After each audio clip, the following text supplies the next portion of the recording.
Movie की शुरुआत होती है और हमें दो जादूगरों को दिखाया जाता है, जिनमें से एक का नाम अगस्टस और दूसरे का नाम एलोइसस होता है। अगस्टस एक नॉर्मल जादूगर होता है जो अपने टैलेंट के बल पर जादू दिखाता था, पर एलोइसस एक बहुत बुरा जादूगर होता है और उसके पास एक जादुई अंगूठी होती है जिसकी मदद से वह जादू करता था। एलोइसस अगस्टस से कहता है कि अगर आज तुमने मेरे पैसे नहीं दिए तो यह थिएटर मेरा हो जाएगा। अगस्टस उसकी बात मान जाता है और जादू दिखाने चला जाता है। स्टेज पर पहुंचकर वह अपना जादू दिखाने लगता है। फिर वह कुछ बड़ा करने की सोचता है और ऑडियंस के बीच से एक लड़की को बुलाता है जिसका नाम गडरूड होता है। गडरूड कोई मामूली लड़की नहीं होती है, बल्कि वह एक चुड़ैल होती है और उसके पास भी जादुई शक्तियाँ होती हैं, पर यह बात अगस्टस को नहीं पता होती। गडरूड के स्टेज पर आते ही अगस्टस उसका ब्रोच चुरा लेता है। फिर वह गडरूड को एक बड़े से बक्से में बंद करके गायब कर देता है।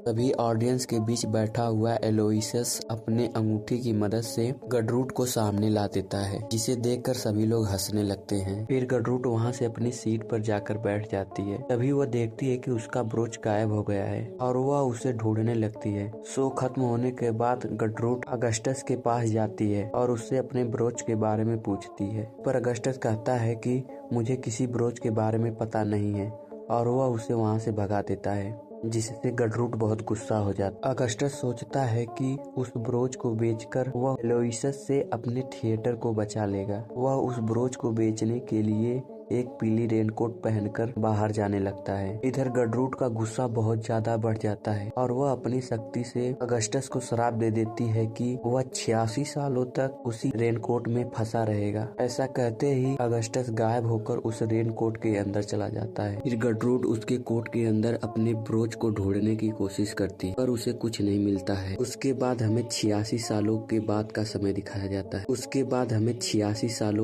का समय दिखाया जाता है और हम ओलिविया, जैक और चार्ली को देखते हैं जो अपने घर पहुंचते हैं तो उन्हें पता चलता है कि उनकी माँ को जरूरी मीटिंग के कारण शहर जाना होता है, जिसके कारण उन्हें हैलोवीन की पार्टी उनकी दादी के घर मनानी होगी, जिस पर वे तुरंत अपना सामान लेकर अपने दादी के घर पहुंच जाते हैं, जहां वे लोग अपनी दादी के कलेक्शन को देखने लगते हैं। वहीं पर हम उस पीली रेनकोट को भी देखते हैं जिसे जैक बक्से से बाहर निकाल कर पहन लेता है। फिर वे तीनों आपस में खेलने लगते हैं। खेलते खेलते जब जैक उस रेनकोट की रस्सी को बांधता है तो उसका रूप बदल जाता है और वह जादूगर अगस्टस के रूप में आ जाता है, जिसे देखकर ओलिविया और चार्ली वहां से भाग जाते हैं। जैक उनके पीछे जाता है और अपने आप को शीशे के अंदर देखकर डर जाता है। उसे समझ नहीं आ रहा होता है कि यह सब कैसे हो गया है। ओलिविया और चार्ली भी उससे कहते हैं कि हमारा भाई जैक कहाँ है और तुम कौन हो और यहाँ कैसे आए, जिस पर जैक कहता है कि मैं ही जैक हूँ, और इतना कहकर वह रेनकोट की रस्सी खोल देता है,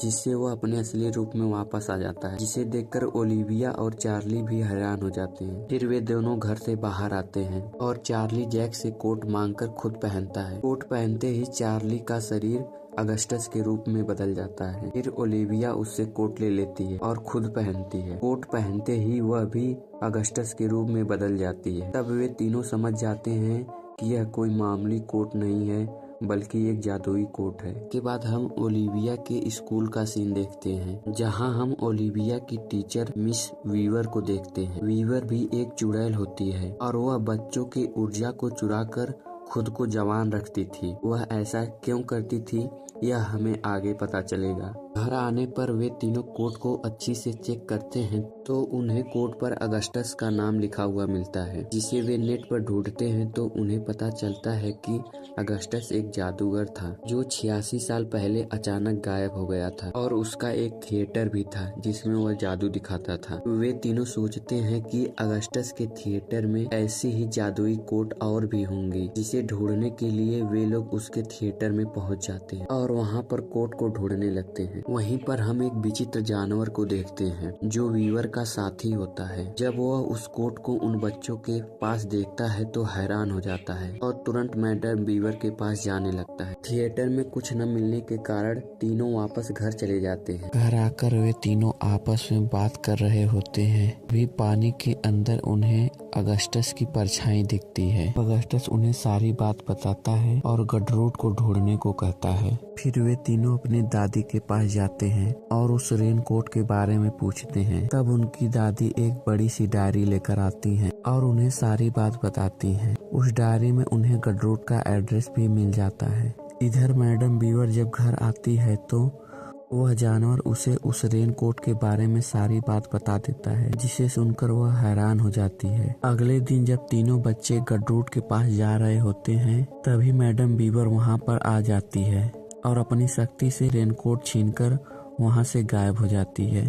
फिर वे तीनों गडरूट के घर पहुंच जाते हैं। गडरूट अब भी पूरी तरह जवान होती है। वे तीनों अगस्टस के बारे में सारी बात गडरूट को बताते हैं, जिस पर गडरूट कहती है कि उस श्राप का असर 86 सालों तक था, जो अब पूरा हो गया है। उस जादूगर को आजाद करने के लिए मुझे वह रेनकोट चाहिए। जिस पर वे तीनों बच्चे कहते हैं कि आप उस जादूगर को आजाद करने की तैयारी कीजिए, हम वह रेनकोट लेकर आते हैं। नेक्स्ट सीन में हम एलोइसस को देखते हैं, जो दुनिया को खत्म करने की तैयारी कर रहा होता है। इधर तीनों बच्चे वीवर को ढूंढते ढूंढते स्कूल पहुंच जाते हैं और दूसरी तरफ वीवर उस जादूगर को कोर्ट से निकालने की तैयारी कर रही होती है, ताकि वह अगस्टस से वह ब्रोच ले ले। उसी समय वीवर की बिल्ली उस रेनकोट में घुस जाती है और अगस्टस का रूप ले लेती है और गलती से वीवर की टेलीपोर्ट होने वाली जादुई गोलियां नीचे गिरा देती है, जिससे ढेर सारे पोर्टल खुल जाते हैं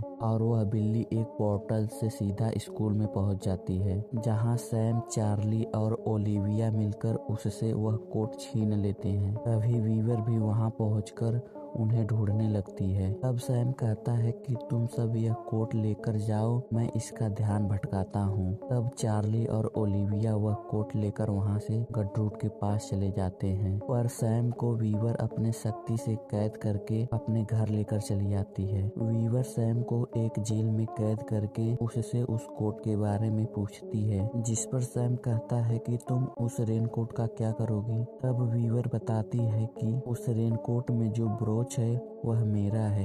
एक दिन मेरी बहन ने उस ब्रोच को मुझसे एक दिन के लिए उधार मांगा था, पर उस जादूगर ने उसे चुरा लिया, जिससे हम दोनों बहनों में लड़ाई हो गई और हम दोनों अलग हो गए। वह ब्रोच मुझे हमेशा जवान बनाए रखता था और कभी भी बूढ़ा नहीं होने देता था, पर जब से वह गायब हुआ है तब से मैं बच्चों के अंदर से उनकी ऊर्जा शक्ति चुरा कर पीती हूँ, जो मुझे जवान बनाए रखता है। अगर वह ब्रोच मुझे नहीं मिला तो मेरी शक्ति खत्म हो जाएगी और मैं मर जाऊंगी। यह सुनकर सैम हैरान हो जाता है और उसे उस कोट के बारे में बता देता है। इधर चार्ली और ओलिविया गडरूट के पास पहुंच जाते हैं और उसे वह कोट दे देते हैं। तब गडरूट अपने जादू की मदद से अगस्टस को आजाद कर देती है। आजाद होते ही अगस्टस वह ब्रोच गडरूट को दे देता है। तभी वहां पर मैडम वीवर का पोर्टल खुलता है। वीवर को देखकर गडरूट को अपनी गलती का एहसास हो जाता है और वह उस ब्रोच को ले जाकर वीवर को दे देती है। ब्रोच को लगाते ही वीवर पहले जैसे जवान हो जाती है। फिर वे लोग उन बच्चों के घर जाते हैं जहां उन्हें एलोइसस मिलता है। एलोइसस को देखते ही वे दोनों उसका इरादा समझ जाती हैं। इससे पहले वे दोनों कुछ करती,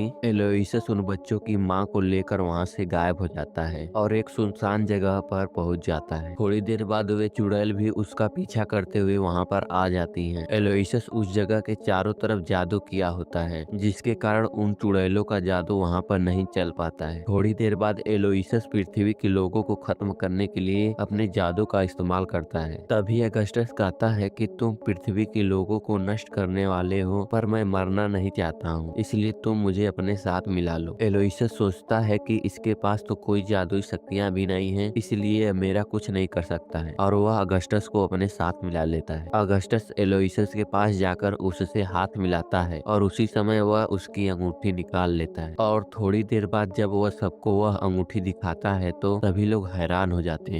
अंगूठी निकलते ही गडरूट और मैडम वीवर की शक्तियां वहां पर काम करने लगती हैं। तब वे दोनों अपने शक्ति से एलोइसस को उसी के जादू में कैद करके वहां से गायब कर देती हैं और सब पहले जैसा ठीक हो जाता है। इसी के साथ यह मूवी यहीं पर समाप्त हो जाती है।